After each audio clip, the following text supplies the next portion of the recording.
Hello friends. आज हम इस वीडियो में क्लास 8 का एनसीईआरटी का भूगोल बुक से अध्याय 3 खनिज और शक्ति संसाधन से संबंधित महत्वपूर्ण प्रश्नों को डिस्कस करेंगे, जो आने वाले किसी भी एग्जाम में आपको हेल्प करेगा। ये वीडियो स्पेशल बीपीएससी टीआरई 4.0 जिनका सब्जेक्ट भूगोल है उनके लिए तैयार किया गया है। तो चलिए फिर शुरू करते हैं और देखते हैं आज का पहला प्रश्न। आज का पहला प्रश्न रहेगा, निम्नलिखित कथनों पर विचार करें। पहला कथन दे रखा है, खनिज एक प्राकृतिक रूप से पाए जाने वाला पदार्थ है जिसकी एक निश्चित रासायनिक संरचना होती है। सेकेंड कथन कह रहा है कि वे कुछ मानवीय हस्तक्षेप के साथ स्वाभाविक रूप से निर्मित होते हैं। और पूछ रहा है आपसे कि उपर्युक्त कथन में से कौन सा कथन यहाँ पे सही है। ठीक है, चलिए बात करते हैं पहला कथन के बारे में।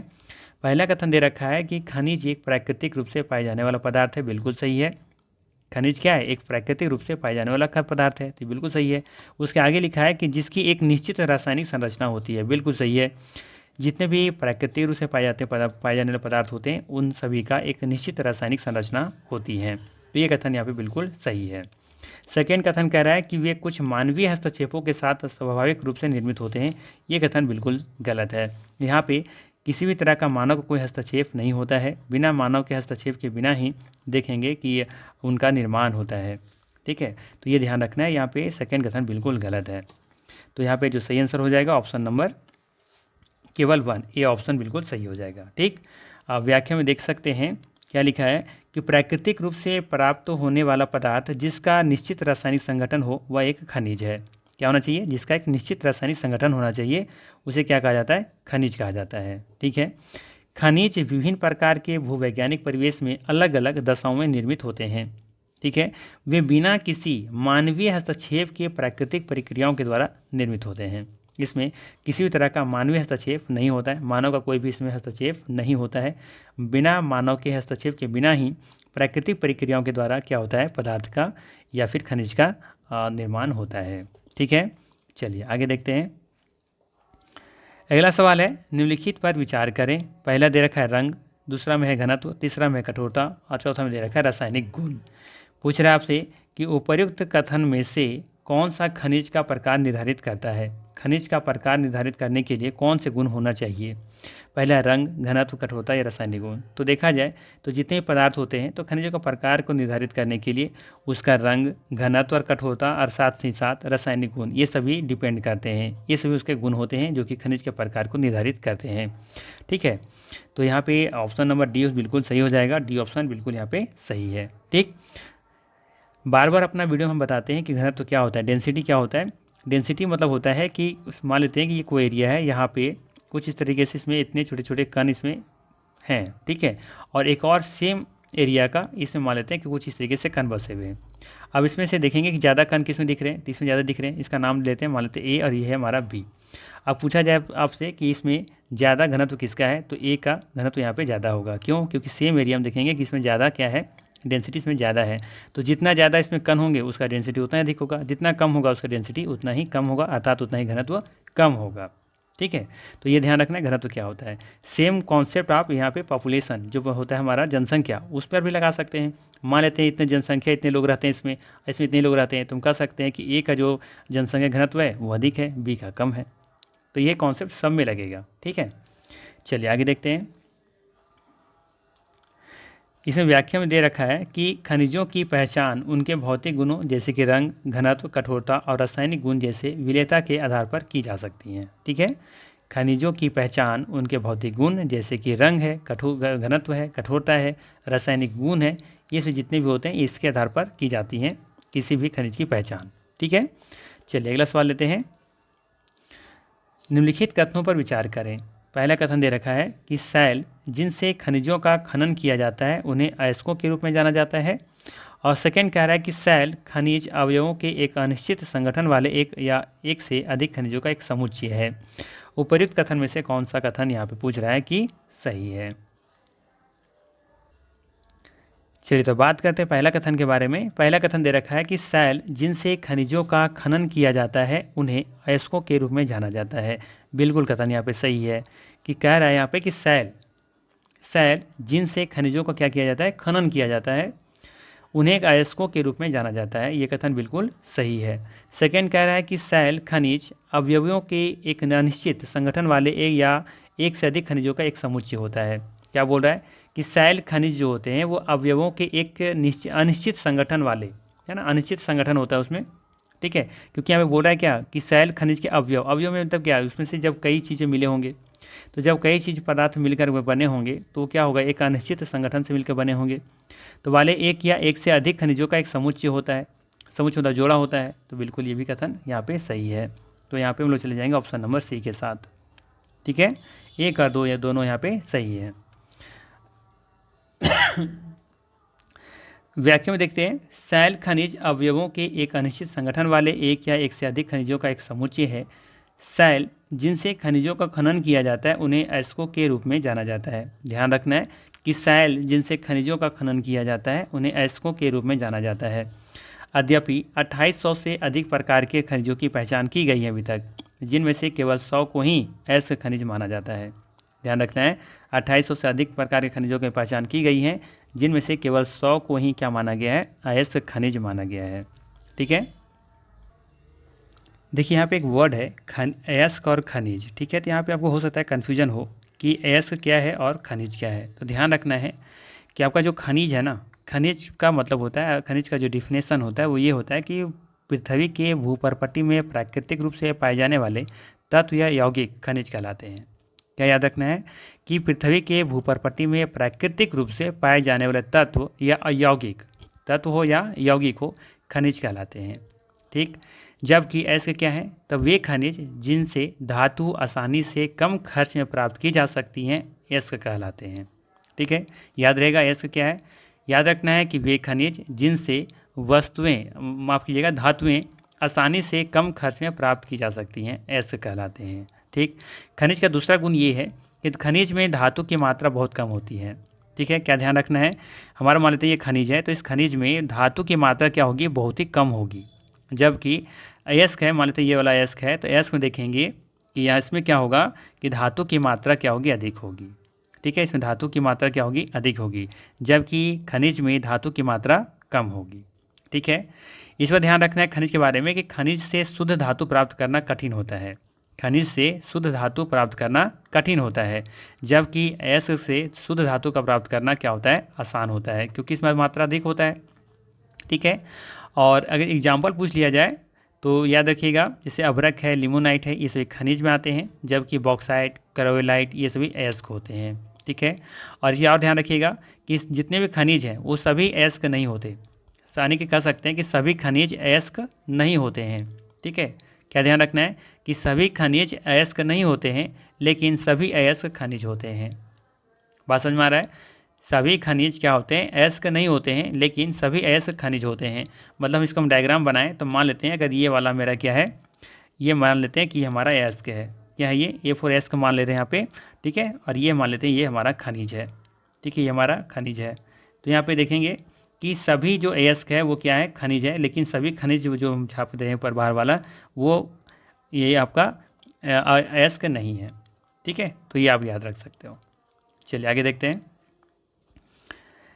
अगला सवाल लेते हैं, निम्नलिखित तत्वों पर विचार करें। धात्विक खनिज लौह या अलौह हो सकते हैं। क्या लिखा है कि धात्विक खनिज लौह या अलौह हो सकते हैं।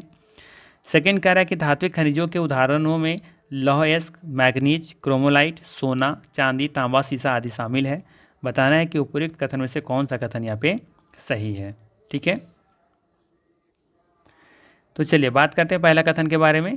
पहला कथन दे रखा है कि धात्विक खनिज लौह या अलौह हो सकते हैं। ये कथन बिल्कुल सही है। जो धात्विक खनिज होते हैं वो लौह भी हो सकता है, यानी आयरन भी हो सकता है, और आयरन नहीं भी हो सकता है, ठीक है।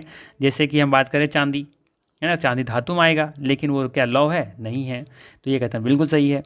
बात करें लोग सेकंड कथन के बारे में, जैसे कि धात्विक खनिजों के उदाहरणों में से लौह अयस्क, है ना, धात्विक खनिजों के उदाहरण में कौन कौन आएगा, लौह अयस्क, मैग्नीज, क्रोमोलाइट, सोना, चांदी, तांबा, सीसा, ये सभी क्या है, आदि शामिल है। तो ये भी कथन सही है, क्योंकि हम लोग देखें कि धात्विक खनिज में लौह और अलौह दोनों प्रकार के तत्व क्या होते हैं, शामिल होते हैं। तो यहाँ पे देखिए सोना चांदी सब क्या है, अलौह तत्व है ना, लेकिन है क्या, धातु है, धात्विक हैं ये सभी, ठीक है। जैसे सीसा, सीसा भी अलौह में आएगा, ठीक है। बात समझ में आ रहा है। तो यहाँ पे हम कह सकते हैं कि दोनों कथन यहाँ पे क्या है, सही है। तो सी ऑप्शन के साथ हम लोग जाएंगे। व्याख्या देख लेते हैं। व्याख्या में दिया है कि धात्विक खनिजों में धातु कच्चे रूप में होते हैं। धातुएं कठोर पदार्थ होते हैं जो ऊष्मा और बिजली का संचालन करते हैं, जिनमें इस बार को छोड़ दीजिए, यहाँ पे देखिए आगे, जिनमें चमक की विशेषता होती है। लौह अयस्क, बॉक्साइट, मैग्नीज, अयस्क इसके कुछ उदाहरण हैं। ध्यान रखना है, लौह अयस्क, बॉक्साइट, मैग्नीज, अयस्क इसके कुछ उदाहरण हैं।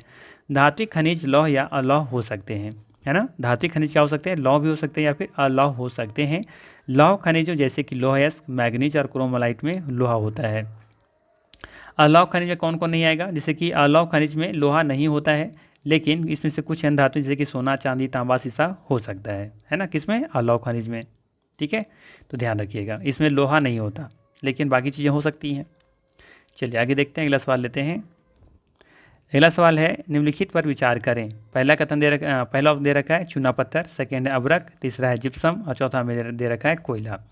बताना है उपर्युक्त कथन में से कौन सा अधात्विक पदार्थ के उदाहरण है, मतलब धातु नहीं है। ठीक है, तो चलिए देखते हैं पहला क्या वो दिया हुआ है यहाँ पे। पहला दे रखा है चूना पत्थर, तो चूना पत्थर ये अधात्विक पदार्थ का उदाहरण हो जाएगा। ठीक है, सेकेंड कह रहा अब्रक, तो ये भी अधात्विक पदार्थ हो जाएगा। अधात्विक मतलब कि जो धातु नहीं है। ठीक है, जिप्सम भी हो जाएगा, कोयला भी हो जाएगा, ये सभी अधात्विक पदार्थ के उदाहरण है। सिंपल सा सवाल था, इसका सही आंसर हो जाएगा उपयुक्त में से सभी, डी ऑप्शन सही है। यहाँ पे देख लेते हैं व्याख्या क्या लिखा है कि धात्विक खनिजों में धातु नहीं होती हैं। चूना पत्थर, अब्रक और जिप्सम ऐसे खनिजों के उदाहरण हैं। खनिज ईंधन जैसे कि कोयला, पेट्रोलियम भी अधात्विक खनिज में आते हैं। अगला सवाल है, निम्नलिखित कथनों पर विचार करें। पहला कथन दे रखा है खनिज जो कम गहराई पर स्थित हैं पृष्ठीय स्तर को हटाकर निकाला जाता है, खनन कहलाता है। सेकेंड कह रहा है कि गहन वेधन अधिक गहराई में स्थित खनिज निक्षेपों तक पहुंचने के लिए बनाए जाते हैं, जिन्हें खदान कहा जाता है। और तीसरा कह रहा है कि पेट्रोलियम और प्राकृतिक गैस को बाहर निकालने के लिए गहन कूपों की खुदाई, कूप की खनन कहा जाता है। पूछा जा रहा है आपसे कि उपरोक्त कथन में से कौन सा कथन यहाँ पे गलत है। तो चलिए बात करते हैं पहला कथन के बारे में। देखिए, इससे पहले हम लोग ये जानते हैं कि खनन क्या है। खनन याद रखना है कि पृथ्वी की सतह के नीचे दबे शैलों से खनिजों को बाहर निकालने की जो प्रक्रिया होती है उसे खनन कहा जाता है। ठीक है, लेकिन यहाँ पे क्या लिख रहा है कि खनन जो कम गहराई पर स्थित है पृष्ठीय स्तर को हटाकर निकाला जाता है, खनन कहलाता है। तो ये कथन गलत हो गया, क्योंकि यहाँ पे हमने साफ कहा कि पृथ्वी की सतह के नीचे दबे शैलों से खनिजों को बाहर निकालने की प्रक्रिया को खनन कहते हैं। ठीक है, लेकिन यहाँ पे क्या बोल रहा है कि खनिज जो कम गहराई पर स्थित हो। कम गहराई की बात तो हो नहीं रही यहाँ पे, बात हो रहा है यहाँ पे खनन का क्या, कि जो हमारा जो पृथ्वी की जो सतह है उसके नीचे दबे शैलों के जो भी दबे शैल हैं उसे निकालने की प्रक्रिया को क्या कहा जाता है, खनन कहा जाता है। ये कथन गलत हो गया। याद रखना है, खनिज जो कम गहराई पर स्थित हैं पृष्ठीय स्तर को हटाकर निकाला जाता है उसे कहा जाता है विवृत खनन। क्या कहा जाता है, विवृत खनन कहा जाता है, ध्यान रखिएगा। ठीक है, इसे कहा जाता है विवृत खनन। ठीक है, चलिए सेकंड देखते हैं। सेकंड दे रहा है कि गहन वेधन अधिक गहराई में स्थित खनिज निक्षेपों तक पहुंचने के लिए बनाए जाते हैं, जिन्हें खदान कहा जाता है। ये कथन भी गलत है, इसे खदान नहीं कहा जाता। ध्यान रखना है, गहन वेधन अधिक गहराई में स्थित खनिज निक्षेपों तक पहुंचने के लिए बनाए जाते हैं, जिसे कुपकी खनन कहा जाता है। क्या कहा जाता है, कुपकी खनन कहा जाता है। तो ये ध्यान रखना है, सेकंड कथन भी गलत है यहाँ पे। तीसरा कथन के बारे में बात करते हैं। क्या दिया हुआ है कि पेट्रोलियम और प्राकृतिक गैस को बाहर निकालने के लिए गहन कूपों की खुदाई कुपकी खनन कहलाता है। तो यहाँ पे भी ये कथन गलत हो जाएगा, क्योंकि हमने कहा कि कुपकी खनन क्या है, कि गहन वेधन अधिक गहराई में स्थित खनिज निक्षेपों तक पहुंचने के लिए बनाए जाते हैं, जिन्हें क्या कहा जाता है, कुपकी खनन कहा जाता है। अब बात करें पेट्रोलियम और प्राकृतिक गैस को बाहर निकालने के लिए जो गहन कूपों की खुदाई की जाती है उसे क्या कहा जाता है फिर। तो याद रखना है, इसे कहा जाता है प्रभेदन। क्या कहा जाता है, प्रभेदन कहा जाता है। ठीक है, तो यहाँ पे ये भी कथन गलत हो गया।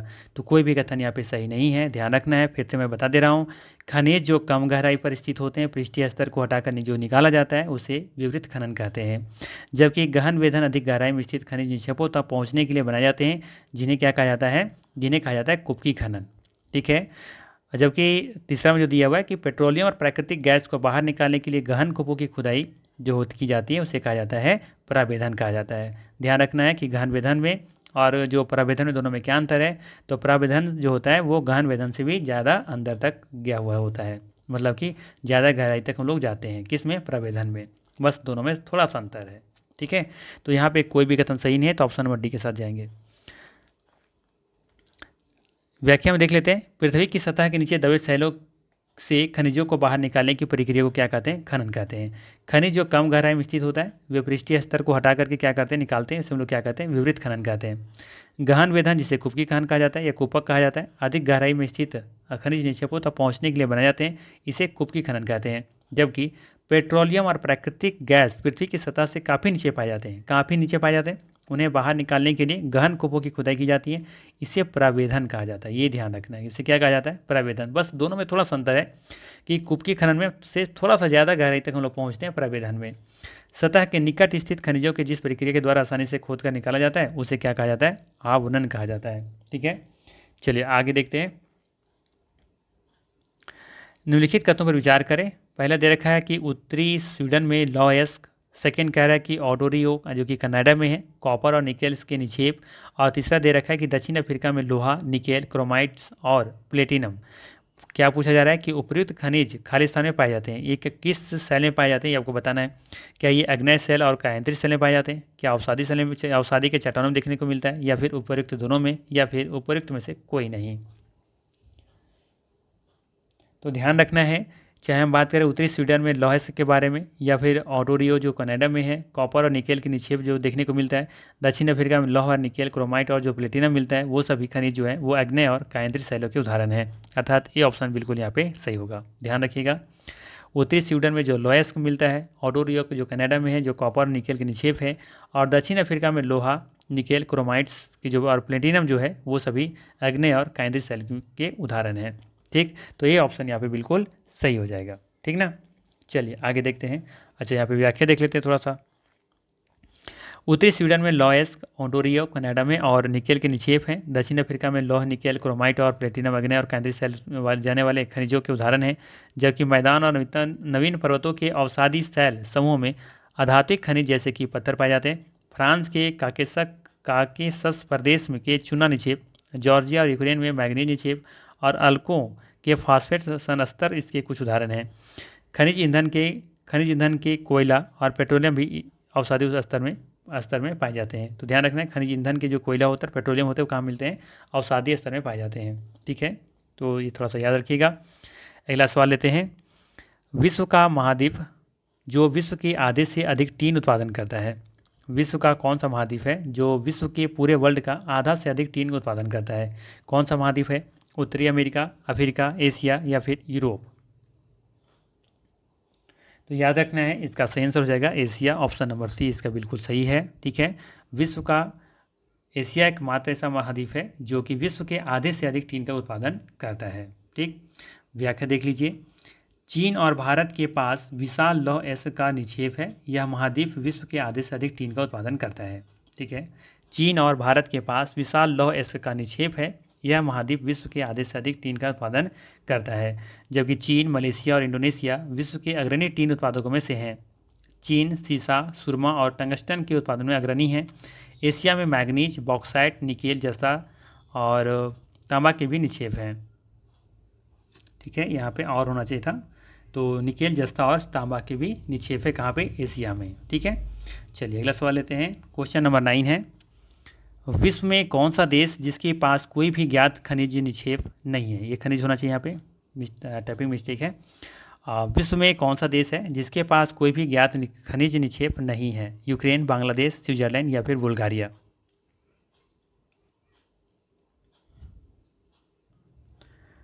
तो ध्यान रखिएगा, स्विट्जरलैंड इसका सही आंसर है, ऑप्शन नंबर सी। ठीक है, स्विट्जरलैंड। विश्व में कौन सा देश है जिसके पास कोई भी ज्ञात खनिज निक्षेप नहीं है? तो ये है स्विट्जरलैंड।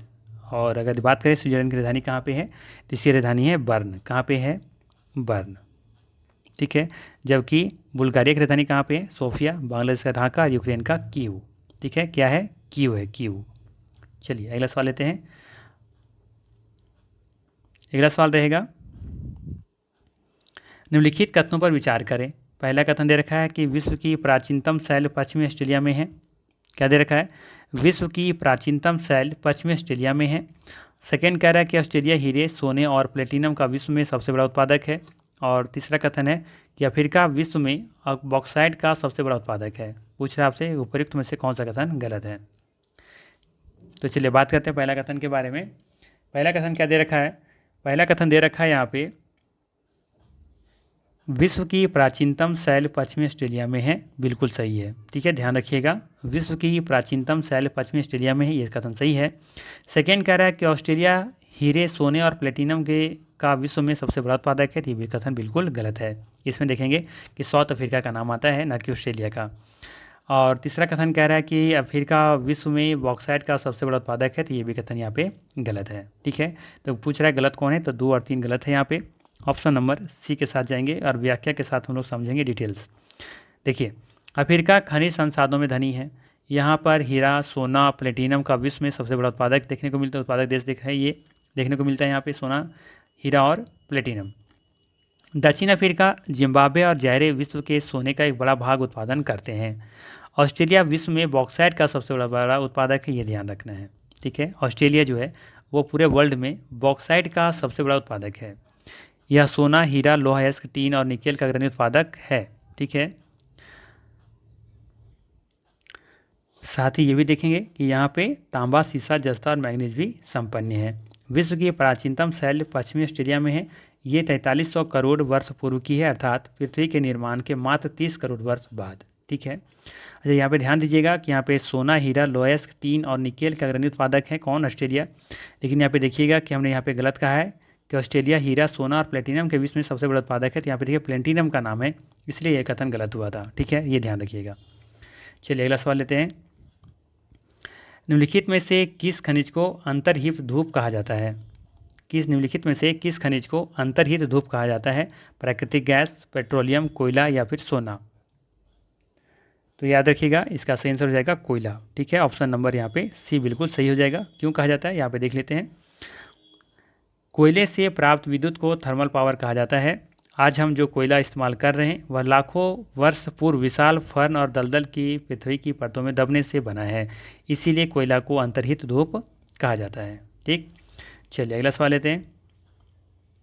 निम्नलिखित में से किस खनिज को काला सोना कहा जाता है? ग्रेनाइट, प्राकृतिक गैस, पेट्रोलियम या फिर कोयला? तो आसान सा सवाल है, सही आंसर हो जाएगा पेट्रोलियम। पेट्रोलियम को क्या कहा जाता है? काला सोना कहा जाता है। सी ऑप्शन यहाँ पे सही होगा। व्याख्या देख लेते हैं। पेट्रोलियम और इससे बने उत्पादों को काला सोना कहा जाता है क्योंकि वे बहुत मूल्यवान होते हैं। पेट्रोलियम के मुख्य जो उत्पादक देश हैं वो कौन कौन है? ईरान है, इराक है, सऊदी अरब है और कतर है। अन्य मुख्य उत्पादक संयुक्त राज्य अमेरिका, रूस, वेनेजुएला और अल्जीरिया है। भारत में मुख्य उत्पादक क्षेत्र कौन कौन से हैं? तो असम में डिगबोई है, मुंबई में बम्बई हाई है, ठीक है, और कृष्णा है और गोदावरी नदियों के डेल्टा हैं, तो ये ध्यान रखना है। अगला सवाल लेते हैं। निम्नलिखित कथनों पर विचार करें। पहला कथन दे रखा है, विश्व का पहला जल विद्युत विकसित करने वाला देश यूएसए था। और सेकंड कथन है कि विश्व का प्रथम सौर और पवन चालित बस अड्डा स्कॉटलैंड में है। बताना है कि उपर्युक्त कथन में से कौन सा कथन यहाँ पे सही है, ठीक है। तो चलिए बात करते हैं पहला कथन के बारे में। पहला क्या दे रखा है कि विश्व का पहला जल विद्युत विकसित करने वाला देश यूएसए था।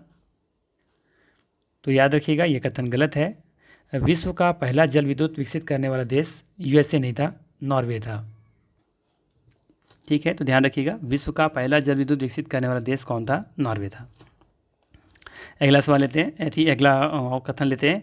अगला कथन कह रहा है कि विश्व का प्रथम सौर और पवन चालित बस अड्डा स्कॉटलैंड में है। तो ये कथन यहाँ पे सही हो जाएगा, ठीक है।